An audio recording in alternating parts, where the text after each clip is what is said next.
আপনারা জুলাইয়ে যে সময় দেখেছেন, জুলাইয়ে যে চিত্রপট দেখেছেন, ঠিক হুবহু কপি ছিল সে সময়টাতে 2000 আল্লামা সাঈদীর রায়ে 28 ফেব্রুয়ারি যে রায়, সেই রায়কে কেন্দ্র করে প্রথমত সরাসরি পুলিশ গুলি করে যাকেই পায় তাকে হত্যা করে দেশব্যাপী।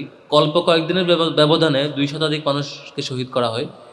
এগুলো হচ্ছে পত্রিকায় প্রকাশিত তথ্য অনুযায়ী। এর বাইরে আরও কত মানুষ নিহত হয়েছেন, যাদের তথ্য, যাদের লাশ কিংবা যাদের তথ্য আমরা পত্রিকাগুলোতে পাই নাই কিংবা এগুলো প্রকাশিত হয় নাই। এর বাইরে অসংখ্য মানুষ এরকম শহীদ হয়েছেন। সে সময়টাতে আন্দোলনকে কন্ট্রোল করার জন্য তারা সারা দেশে ওইসব স্পটে ইন্টারনেট বন্ধ করে দেয়, যেটা আপনারা জুলাই দেখেছেন। ইন্টারনেট বন্ধ করে দিয়ে সকল কমিউনিকেশন অফ রেখে মানুষকে তারা হত্যা করে, এবং সেই তথ্যগুলো যাতে সংবাদ মাধ্যমে না আসে তার জন্য যা যা ব্যবস্থা করতে হয় তার সবকটা ব্যবস্থা তারা করেছিল। আপনারা হয়তো দেখে থাকবেন, কেউ কেউ হয়তো মনে করতে থাকবে, এই জেনারেশনে যারা আছেন, সম্ভবত ফেসিবাদ মনে হয় 2024 সালে এসে হয়েছে বা 18-র পরে এসে হয়েছে। বিষয়টা এমন না, সেই 2012-13 সাল থেকে শুরু করে আমরা এগুলো ফেস করে আসছি।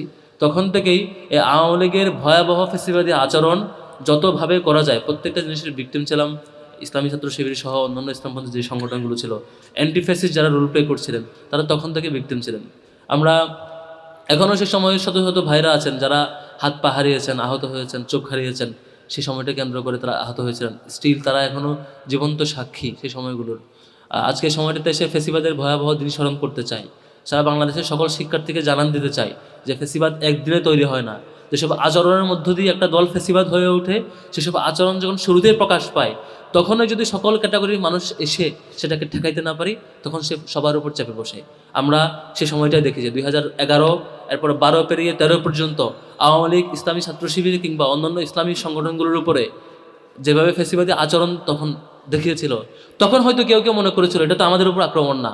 তখন কেউ কেউ মনে করেছিল এটা হয়তো ইসলামী ছাত্র শিবিরের উপর আক্রমণ, কিংবা জামাত নেতার উপর আক্রমণ, কিংবা বিশেষ গোষ্ঠীর উপর আক্রমণ।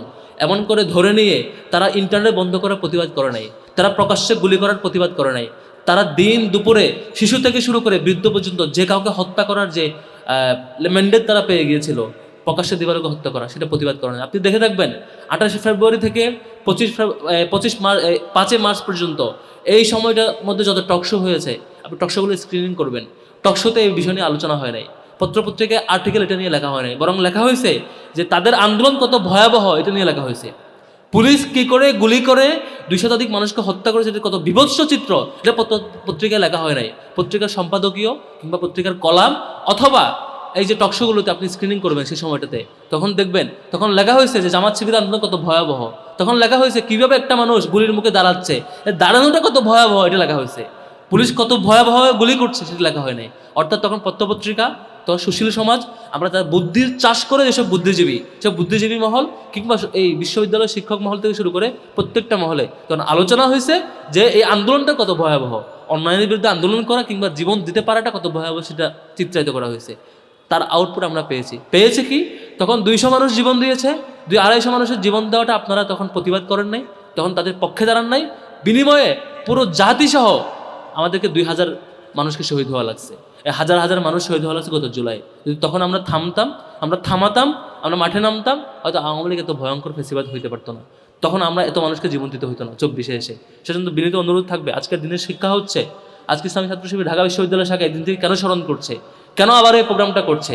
কারণ আজকে শিক্ষা হচ্ছে, একটা দল ফেসিবাদ যখন হইতে চায় শুরুতে থামায় দিতে হয়, জীবন দিতে হইলে শুরুতে জীবন দিতে হয়, শুরুতে রাস্তায় নামতে হয়। রাস্তায় নামার সময় দল বিবেচনা করা উচিত না, কোন দল ভিকটিম হইল, কাদেরকে মারা হইলো সেই বিবেচনা না করে দল মত বয়স নির্বিশেষে সবাইকে রাস্তায় নেমে এই ফেসিবাদকে প্রতিহত করতে হয়। না করলে পরে এমন একটা সময় আসে তারা অপর দলকে ধরে, একদিন এক এক দলকে ধরতে ধরতে একসময় পুরো আপামর জনতাকে ধরে, তখন আর অপশন থাকে না, দেয়ালে পিঠ থেকে যায়। এভাবেই দিনের ইলেকশন রাতে করে, কারচুপি করে, আপনি কিছু বলতে পারেন না। সম্মানিত বন্ধুগণ, শেষ করছি, শিক্ষা একটাই, সে শিক্ষা হচ্ছে আমরা আর কাউকে ফেসিবাদ হইতে দিব না। যে সকল আচরণ আমরা আওয়ামী লীগকে দেখেছিলাম, যে সকল সিমটমস আমরা তাদের ফেসিবাদী আচরণের শুরুতে লক্ষ্য করেছিলাম, এখন থেকে কোনো পার্টি সেটা করে থাকলে সেটা শুরুতে থামাইতে হবে। দ্বিতীয়ত, বর্তমান সরকারের প্রতি আহ্বান জানাবো যে গত 15 বছরে যারা ভিকটিম তাদের নিয়ে নিশ্চয়ই আপনারা কাজ করবেন বলেছেন। তো 28 ফেব্রুয়ারিকে কেন্দ্র করে, আল্লামা সাঈদীর রায়কে কেন্দ্র করে যেই সিরিয়াসলি সারা দেশে মানুষ শহীদ করা হয়েছে, আহত হয়েছে, তাদের পুনর্বাসন তাদের ক্ষতিপূরণ এবং সেই বিচারকে রিভিউ করা সহ যেসব বিষয়গুলো করা দরকার সেসব বিষয়গুলো করা দরকার। সে সময়ে বেগম খালেদা জিয়া এটা নিয়ে সরব ছিলেন। আশা করব বেগম খালেদা জিয়ার দল তার পরবর্তী সময়ে ক্ষমতা এসে তার সেই সময়ের চিন্তাগুলোকে লালন করে এখন এই নিরপরাধ মানুষের ভিকটিম হওয়ার বিপরীতে দাঁড়িয়ে যে ন্যায় বিচার কিংবা যেটুকু ফিরিয়ে আনা দরকার সুযোগ আছে এই সময়টা দেশে সেটুকু করার আহ্বান রেখে আমি কথা শেষ করছি। আসসালামু আলাইকুম রহমতুল্লাহ।